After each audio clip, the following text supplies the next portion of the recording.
6월 7일 목요일 매일 성경 묵상을 시작하도록 하겠습니다. 오늘 우리들에게 주시는 하나님의 말씀은 누가복음 2장 41절로부터 52절까지의 말씀입니다.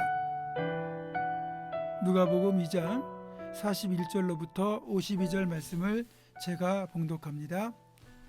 그의 부모가 해마다 6월절이 되면 예루살렘으로 가더니 예수께서 12살 되었을 때에 그들이 이 절기의 관례를 따라 올라갔다가 그날들을 마치고 돌아갈 때에 아이 예수는 예루살렘에 머무셨더라.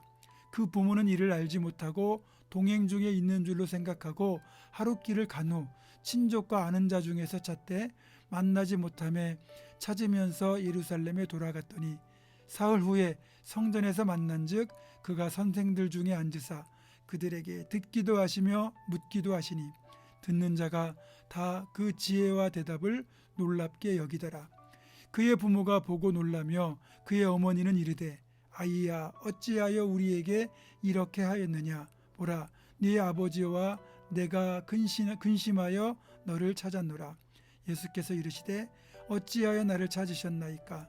내가 내 아버지 집에 있어야 될 줄을 알지 못하셨나이까 하시니 그 부모가 그가 하신 말씀을 깨닫지 못하더라. 예수께서 함께 내려가사 나사렛에 이르러 순종하여 받드시더라. 그 어머니는 이 모든 말을 마음에 두니라. 예수는 지혜와 키가 자라가며 하나님과 사람에게 더욱 사랑스러워 가시더라. 아멘. 오늘 본문은 예수님의 유년 시절을 엿볼 수 있는 유일한 본문입니다. 다른 복음서에는 탄생기사 이후 공생애를 시작하시는 주님의 이야기로 시간을 건너뛰거든요. 하지만 오늘 본문에는 12살 된 소년 예수에게 일어났던 사건 하나를 소개하고 있습니다. 유대사회에서는 남자아이가 12살이 되면 모든 공식적인 행사에 참여시키게 됩니다. 예수님도 12살이 되었고 요셉과 마리아는 6월절 절기가 되었을 때 예루살렘 성전을 향한 순례길에 예수님을 처음으로 동행시켰습니다. 이제 마리아와 요셉이 살고 있는 나사렛에서 성전이 있는 예루살렘까지 가려면 150km가 되는 먼 길입니다. 부지런히 걸으면 3일 정도 걸리는 거리예요. 그러면 오고 가는데 6일, 또 예루살렘에서 제사를 지내고 사람들을 만나고 볼일까지 본다면 예루살렘을 오가는 시간을 포함하여 예루살렘에서 묵는 시간까지 다 계산하면 보통 열흘 정도는 걸린다고 생각할 수 있습니다. 그리고 예루살렘에 올 때는 다 같이 출발하겠지만 예루살렘 순례가 끝나고 이제 집으로 돌아갈 때는 일행 중에서 여자와 아이들을 남자 보호자 몇 명을 붙여서 먼저 출발을 시킵니다. 여자와 아이들은 걷는 속도가 좀 느리잖아요. 그러면 남자 어른들은 예루살렘에 남아서 물건도 사고 볼일도 본 뒤에 하루 정도 뒤에 출발을 합니다. 그러면 마지막 3일째가 되면 앞서 출발한 일행을 따라잡게 되고 나사렛에는 함께 도착하게 될 겁니다.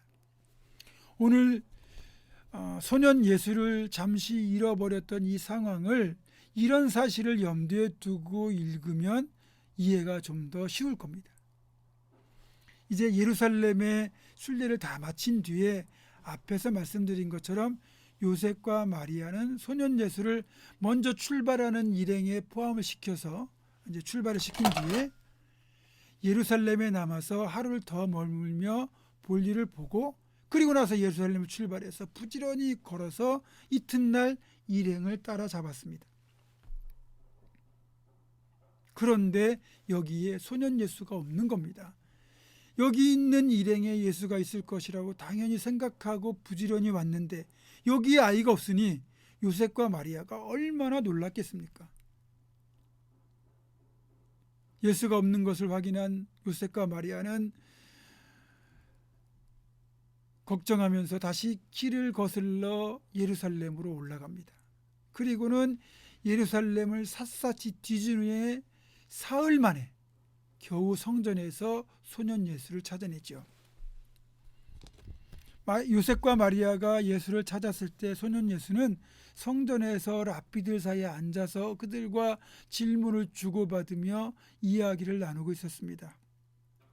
함께 있던 랍비들조차 소년 예수의 지혜와 대답을 놀랍게 여기고 있었지만 정작 요셉과 마리아는 소년 예수를 잃어버렸던 그 철렁했던 가슴을 쓸어내리며 우리가 얼마나 근심하며 너를 찾았는지 아느냐 그러면서 소년 예수를 나무랍니다. 우리 같으면 엄마 아빠 죄송해요 그럴 텐데 소년 예수의 입에서는 뜻밖의 대답이 나오죠. 어찌하여 나를 찾으셨나이까? 내가 내 아버지의 집에 있어야 될 줄을 알지 못하셨나이까? 요셉과 마리아는 예수의 대답이 무슨 말인 줄을 깨닫지 못했고 예수는 그 길로 부모와 함께 나사렛으로 돌아가서 부모의 말에 순종하며 성장했다고 되어 있습니다. 그런데 본문을 보면 마리아는 이 모든 말을 마음에 두었다라고 기록하고 있습니다. 마리아는 베들레헴 마구간에서 예수를 출산할 때 목자들이 전해준 천사들의 말을 마음에 새기어 생각했다고 되어 있는데 오늘 이 사건과 또 예수의 말을 마음에 두었고 그것이 예수가 앞으로 어떤 삶을 살게 될 것인지를 내다보는 계기가 되었을 겁니다. 어떤 말이나 상황도 허투루 지나치지 않고 신중하게 생각하는 마리아의 됨됨이가 잘 드러납니다.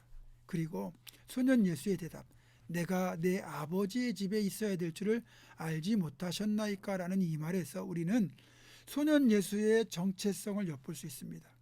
성전은 하나님을 예배하는 장소이면서 하나님이 거하시는 상징적인 장소인데 소년 예수가 이곳을 내 아버지의 집이라고 말했다는 것은 자신이 하나님의 아들이었다는 사실을, 하나님의 아들이라는 사실을 알고 있었다는 뜻이 됩니다. 아기 예수로 오셔서 이제는 어엿한 소년이 되신 예수님은 훗날 공생애를 시작할 때까지 자신의 성장 과정을 따라 메시아로서의 사역을 준비하고 있었던 겁니다. 그리고 52절은 이 장을 이렇게 마무리합니다. 예수는 지혜와 키가 자라가며 하나님과 사람에게 더욱 사랑스러워 가시더라.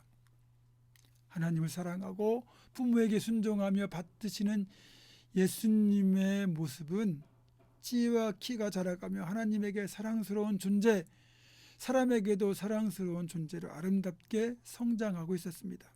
바라기는 우리의 자녀들도 예수님처럼 하나님과 사람에게 사랑스러운 존재로 잘 성장했으면 좋겠습니다. 우리 유치부 아이들, 아동부 친구들, 중고등부 청년부들까지 이런 은총이 넘치기를 주님의 이름으로 축원합니다. 기도하겠습니다. 사랑하신 아버지 하나님, 12살 소년이 되신 예수님의 예루살렘 성전 사건을 살펴보면서 소년 예수가 내가 내 아버지의 집에 있어야 될 줄을 모르셨나이까? 알지 못하셨습니까? 이렇게 대답하는 장면에서 얼마나 예수님이 하나님과 사람에게 사랑스러운 존재로 성장해가고 있었는지를 잘 깨닫게 됩니다. 하나님, 바라기는 우리 주님의 이 성장 모습을 본받아서 우리 유치부, 아동부, 중고등부 청년들이 이런 하나님과 사람에게 사랑스러운 존재로 아름답게 성장해가는 축복을 우리 모두에게 내려 주시옵소서. 예수님의 이름으로 기도하옵고 이제는 우리 주 예수 그리스도의 은혜와 하나님의 사랑과 성령의 교통하심이 하나님과 사람에게 더욱 사랑스러워 가시며 성장했던 예수님처럼 그렇게 하나님과 사람에게 또 사랑받는 존재로 우리 자녀들을 잘 양육할 것을 결단하는 사랑 우리 모든 성도들, 이들의 삶과 가정과 생업과 우리 교회 위에 지금부터 영원토록 함께 하시옵기를 간절히 축원하옵나이다. 아멘.